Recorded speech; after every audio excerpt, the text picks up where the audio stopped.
reacting to your Monday Night Raw Hot Takes. Hot Takes is a weekly video series where I give you all a platform to be able to voice your thoughts, whether they're good thoughts or bad thoughts or everything in between about the world of professional wrestling. So if you want your thoughts and hot takes featured in next week's Hot Takes video, make sure that you're following me on X because I ask for your hot takes after every episode of Raw, SmackDown, and every WWE Premium Live event. And as always, don't forget to subscribe to this channel, ring that bell for notifications. If you're a wrestling fan, I am really confident you're gonna fall in love with his YouTube channel because we always upload daily wrestling content. All right, let's read your stupid shit. That promo from Jey Uso proved how much the Yeet gimmick is holding him back. Not once did he try to figure out how to work in the word Yeet into the promo or try to get the crowd to chant it, and he had one of his best promos in a while. It is just fundamentally true that the Yeet gimmick is making Jey Uso a far more one-dimensional character, significantly less interesting and less layered than he was when he was the right-hand man or Uso Penitentiary Uso. But it is a double-edged sword because although he is far more one-dimensional, he is also ridiculously more popular than he's ever been thanks to the Yeet gimmick. But it was interesting on Raw seeing both sides of the equation because he started off the promo by being Yeet main event Jey Uso, where the crowd would always chant Yeet every time he would bait them to say the word Yeet.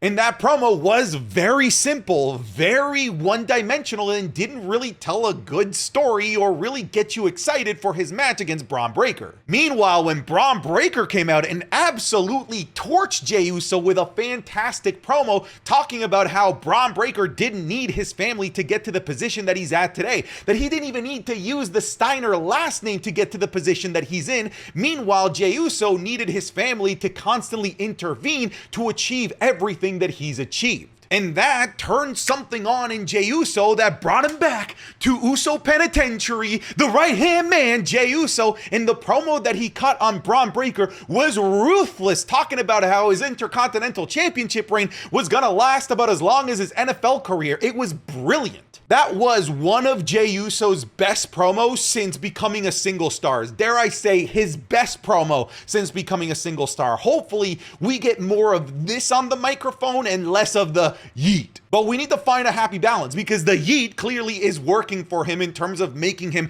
one of the most uber popular stars on the WWE roster today. With everything that has happened in the last few weeks, Bronson Reed and Braun Strowman deserves to be in the Bad Blood card, especially after tonight. It feels like the perfect buildup for a match at a PLE, a 3 stages of hells or falls count anywhere as a stipulation. There's a lot of good things happening in the mid-card across both Raw and SmackDown at the moment. Right now on SmackDown, we have the fantastic feud between Andrade and Carmelo Hayes, which in my opinion could have been on Bad Blood. And then here on Monday Night Raw, we have the giant kaiju meat fest that is the Brawns against one another. Here's the thing, I think that Carmelo and Andrade deserve to be on Bad Blood, and frankly, at this point, I also believe that Braun Strowman and Bronson Reed also deserve to be on Bad Blood. It's just that we're in a different landscape where it seems like these mid-card feuds that aren't for titles don't tend to culminate at PLEs. And usually, for the most part, I'm okay with it, but in these situations, when we actually have a fantastic mid-card feud,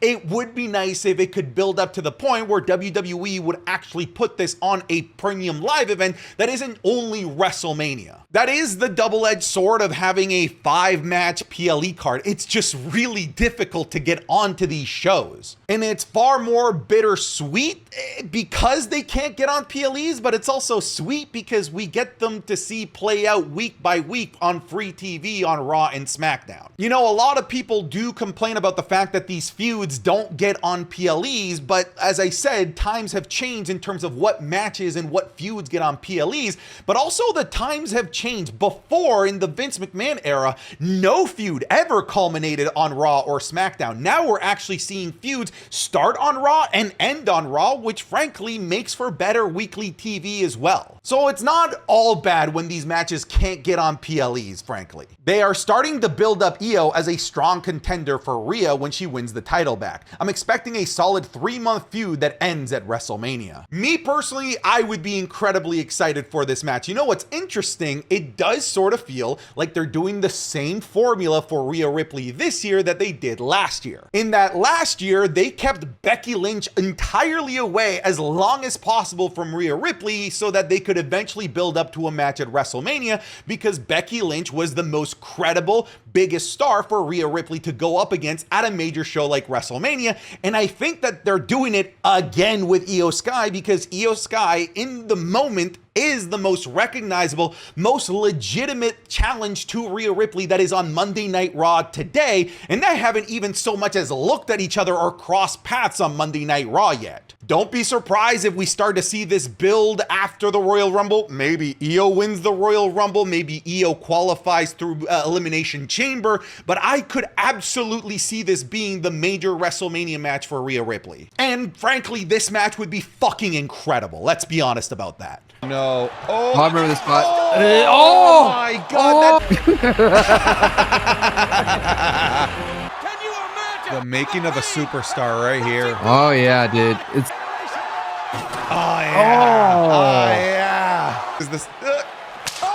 oh. That, folks, was a sneak peek of this week's Wrestling is Cool Match Club, which is available exclusively on patreon.com/SantiZap. This week, we'll be doing a watch-along of the WrestleMania 32 Intercontinental Championship ladder match. The greatest squash match of all time, Shawn Michaels versus Vince McMahon in a street fight at WrestleMania 22. Bianca Belair versus Sasha Banks at WrestleMania 37. The Boneyard match between AJ Styles and The Undertaker at WrestleMania 36. And one of the greatest matches of all time, Stone Cold Steve Austin versus Bret the Hitman Hart at WrestleMania 13. It's a little WrestleMania week this time. You can find these alongside the Raw reviews, SmackDown reviews, and the Wrestling is Cool podcast 3 days early, all over on the Patreon. Once again, that's patreon.com/SantiZap. Come on over, give it a shot for 1 month. I think that you're really gonna like the offerings there. Just give it a shot, but back to the video. Hot take, nobody will bat an eye if Jey beats Bron Breakker. He's still young and has plenty of time to be a 2-time Intercontinental Champion. So what you're saying is that nobody would think that Bron Breakker is buried, that Bron Breakker's career would be done or hindered by losing to Jey Uso, and if that's the case, I actually agree with you. We're so used to championship reigns in the last 3 to 4 years having to be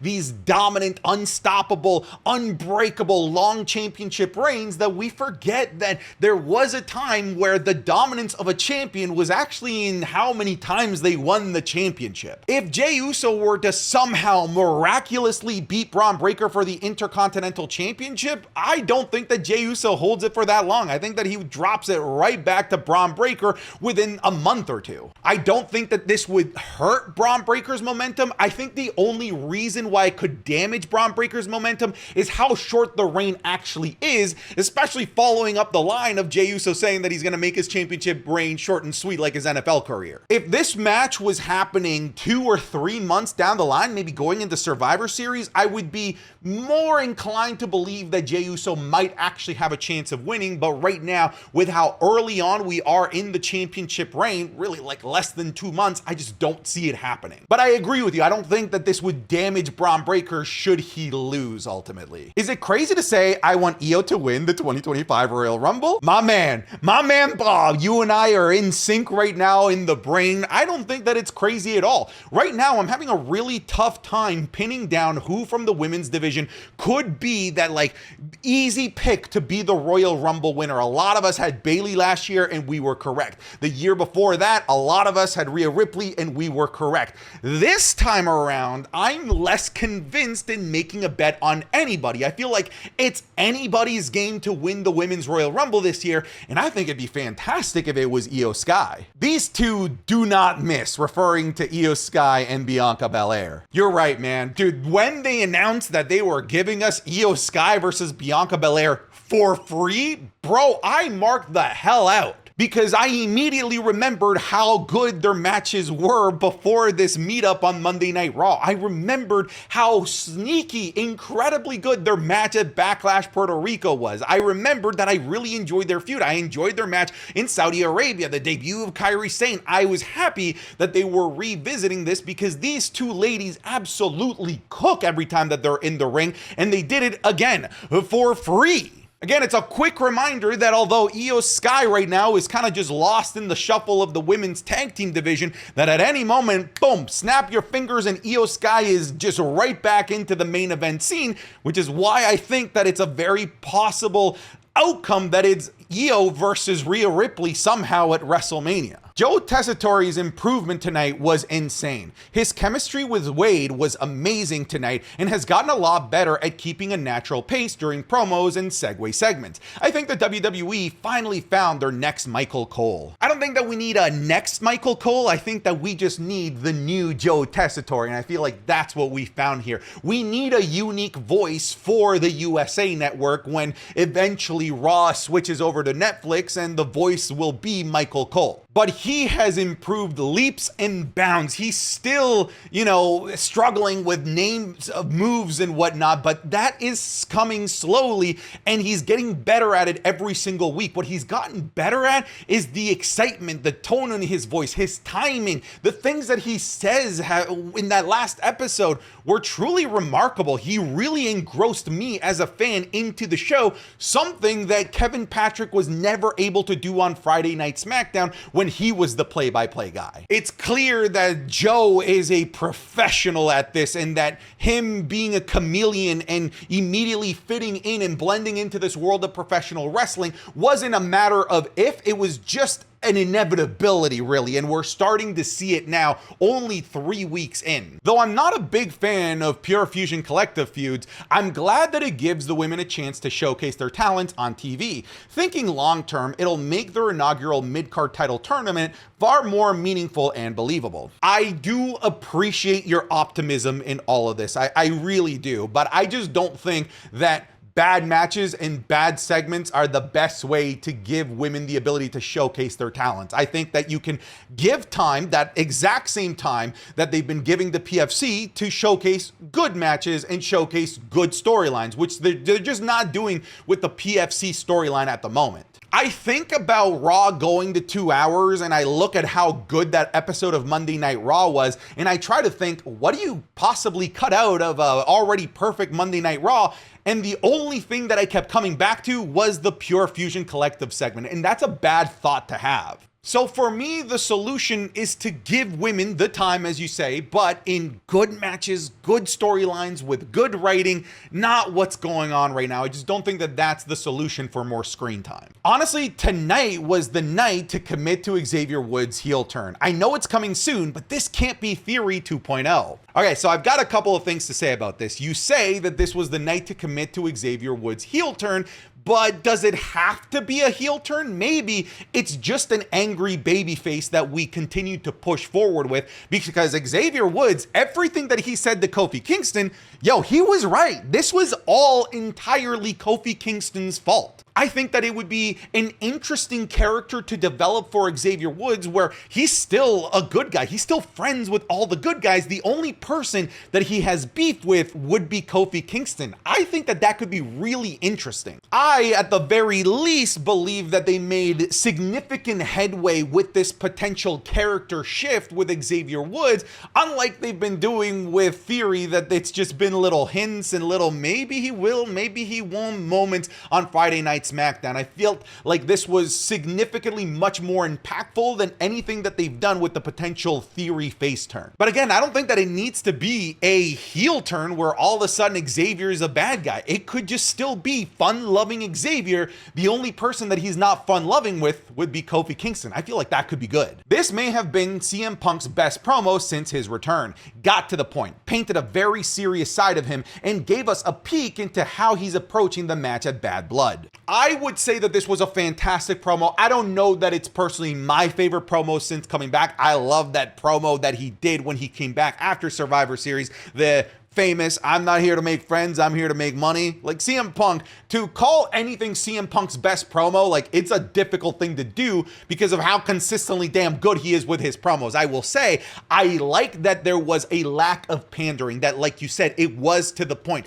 This man got out of his car, didn't even close the door to his car, walked out, didn't acknowledge any of the cameramen, anyone in Gorilla, grabbed the mic and just talked seriously and candidly to the people at home and the people in the arena and Drew McIntyre. He didn't do, oh, what a wonderful night it is to be here in Portland, Oregon, or whatever. He didn't talk about any other sports teams. It was just, I'm CM Punk. I'm about to walk into hell, and I'm ready to walk into hell. I am ready to bleed everywhere. I am ready to lose everything. I am ready to die in Hell in a Cell.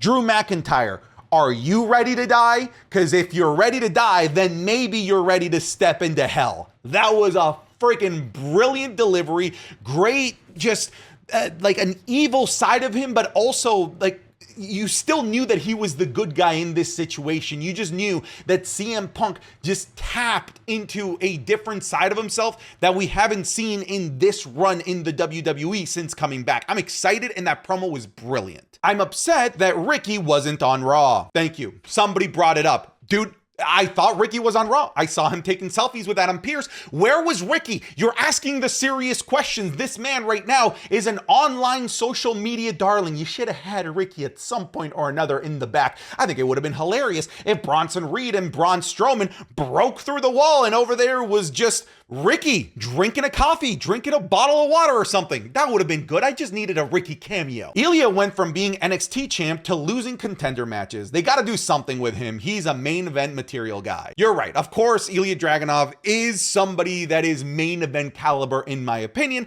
but you know, we're only like 6-7 months into his call-up. Like, we can relax. I know that he isn't being treated like the Bron Breakkers of the world, the Tiffany Strattons of the world, but there is usage for him. They've been using him in matches and storylines, and he just got into a storyline with the Judgment Day, and the Judgment Day is a perennial main event faction on Monday Night Raw, which could hopefully mean that Ilja Dragunov becomes part of this main event story that maybe leads to Ilja Dragunov being in War Games, which would be fantastic. Like I said on your stream, Hunter doesn't seem to know what to do with the tag titles or even the tag team division. It's honestly getting really stupid. So I disagree on SmackDown. I like what they're doing on SmackDown with the tag titles, even though the tag titles are on a main event faction, just like they are on Monday Night Raw with the Bloodline. Because at the very least, there seems to be two separate storylines going on. There's Bloodline versus Roman Reigns and Cody Rhodes that's going on, while simultaneously, the tag team champs are also embroiled in storylines with the Street Profits, with tag teams in NXT, with the DIY on SmackDown, and I feel like that's helping elevate those guys to make them feel like they're on par with being on storylines with the Bloodline. Meanwhile, on Raw, those tag team titles are doing nothing for the Judgment Day, doing nothing for the division, so I agree on the Raw side of the tag team division, but me personally, I'm intrigued and I like what they're doing with the tag team division on SmackDown at least. I didn't like that they were teasing a New Day feud at first, but I'm intrigued as to what's going to happen next because Papa H sometimes never lets us down with this type of storyline. I was very negative on the storyline when it involved Karrion Kross and the Final Testament and Odyssey Jones, and I'm sticking by it. It was bad, and perhaps maybe the destination is going to be good, but I did not like the journey that it took to get us here. But here, right now, I'm intrigued. I actually think that this feud, if it does blossom into one, could be WWE's way to ask forgiveness for how bad Jey versus Jimmy was at WrestleMania 40 and doing an awesome Xavier Woods versus Kofi Kingston at WrestleMania 41. I think that you could absolutely stretch this feud all the way out to WrestleMania because they did it with Jimmy and Jey. I feel like they can absolutely do it with Kofi and Xavier. We all know how good he is in the ring, but Ludwig is turning out to be a legend on the mic. He definitely deserves a decent IC title reign, if not a shot at the world title. I'm glad people are seeing this, man. I've been calling that Ludwig Kaiser is sneaky really good on the mic. And I know people at this point are memeing me with how often I repeat certain analogies that I say, because I've always been saying that Ludwig Kaiser is a Bond villain. Yeah, I say that like every other video, but it's true. His delivery is so unique with the way that he walks, the way that he looks at his opposition, the way that he talks, the way that he holds the mic is all so unique and stands out so much to me that to me, there is so much room for growth and such a tall ceiling for somebody like Ludwig Kaiser, who to me is mastering his character while always having been incredible in the ring as well. I think that the sky's the limit right now with Ludwig Kaiser. Within a couple of years, we could be seeing somebody that steps in to be one of the top heels in the WWE. I have a feeling Wade Barrett is going to come back to in-ring action and have a feud with Drew McIntyre. If this were to happen, Michael and Pat will be on commentary on Raw on Netflix, and I think that Corey Graves and Joe will be doing commentary commentary for SmackDown starting next year. I don't know about like the rotating seats of commentators, but I will say I think it'd be interesting at the very least if Wade Barrett were to have a feud with Drew McIntyre here, because I think that this is actually the proper progression for Drew McIntyre's character should he lose to CM Punk at Hell in a Cell. The continued downfall in psyche, and Drew McIntyre continues to lose his mind, and now he's going after our friends. Like, I feel like that's the next step after losing his mind and losing everything to the CM Punk feud. So I like the idea, but I like Wade on commentary. I also don't want to lose him there either. I hate to keep harping on about it, but a 2-hour show is really going to hurt Raw and a bunch of superstars. Yeah, but you keep harping on about it, and I'll keep giving you the same answer. It's only temporary. It's going to go back to 3 hours, at least as far as we know. Some people are saying, well, it could still be 2 hours on Netflix, just no commercials. I'm pretty sure that it's still going to have commercials, by the way. I just don't see why WWE and Netflix wouldn't take advantage of just more ad space. I'm pretty confident that they'll still have commercials. At the very least, Netflix has an option with commercials where you have to pay more. There might be a commercial version of Monday Night Raw while everybody else gets, say, picture-in-picture or just no commercials at all. But the 2-hour show over the next couple months as we build to Survivor Series and Crown Jewel after Bad Blood, it is going to take a step back. It's going to have less superstars, less matches, less time to develop storylines. It's just fundamentally true. This was the funniest thing ever. Bro, the fact that this fan that was yeeted by Bronson Reed was wearing a yeet shirt, the irony is just perfect. I was cackling in laughter when this happened on my stream. I know it's impossible, but what if Big E returns to solve this? I don't think it's impossible. I think that you might be thinking that the only way that he can come back would be in an in-ring setting to have a match, but I don't think that that has to be the case. He could be a special guest referee. Maybe we go back to old school WrestleMania with Mike Tyson, and maybe we make Big E the special enforcer of this match. Maybe he's a commentator, a mediator. There's plenty of ways to bring in Big E into the storyline. The only thing that I think we all agree on is that Big E needs to be inserted into the storyline. Santi, I love you and I acknowledge you. One of the things I've noticed with this community is that my wrestling brain rot tends to seep into your guys' brains with the final boss. It's gonna be Bloodline or Solo. All of these dumbass things that I just completely beat over the head like a dead horse somehow stick with you guys. And I'm gonna make sure that I love you turns into another one of those things that continues to brain rot you from the inside out as a wrestling fan. The fact that Pearce is such a terrible GM is the main reason why Raw is so entertaining, because we get so many banger matches. Maybe it is the unhingedness of Monday Night Raw that continues to draw us into this. Look at the craziness that is Braun Strowman versus Bronson Reed. That would never happen under Nicholas the Prickless, the incredible general manager that's got everyone under his foot, that can control everything and everybody on Friday Night SmackDown. Maybe we do need Adam Pearce's incompetence to help Monday Night Raw be the show that it is. The spot where Bron Breakker speared Jey Uso in a hoodie felt off because Jey was taking a long ass time to get to the ring while the Terror Twins were getting beat up, and then Jey just stood there looking confused. It made me believe that Bron may have botched his spot. I don't know if it was a botch, but it is funny that you point that out because I said the same thing, because they're getting beat up. Jey Uso's music hits and he's up there in the ramp. Oh, it's Jey Uso. Yeet. Yeah. The right hand man. He's doing like the Jeff Hardy little dance before he goes out to make the save. So I did laugh at that, but I don't know if there was a botch timing or anything like that, but the spear was nasty. Finn Balor is getting the momentum I think we deserve, getting under the skin of everybody. If he wins at Bad Blood, I think that we're back on track. Look, at the moment, I'm tempering my expectations. I've learned to temper my expectations with anything related to Finn Balor because time and time again, I just continue to be disappointed with how they use him. So let's talk about this after Bad Blood to see if we're still all on the same page. Excited that there was a QR code again. So I predicted this. I had a feeling that both American Made and the Wyatt Six were going to take a back seat for a while, especially the Wyatt Six.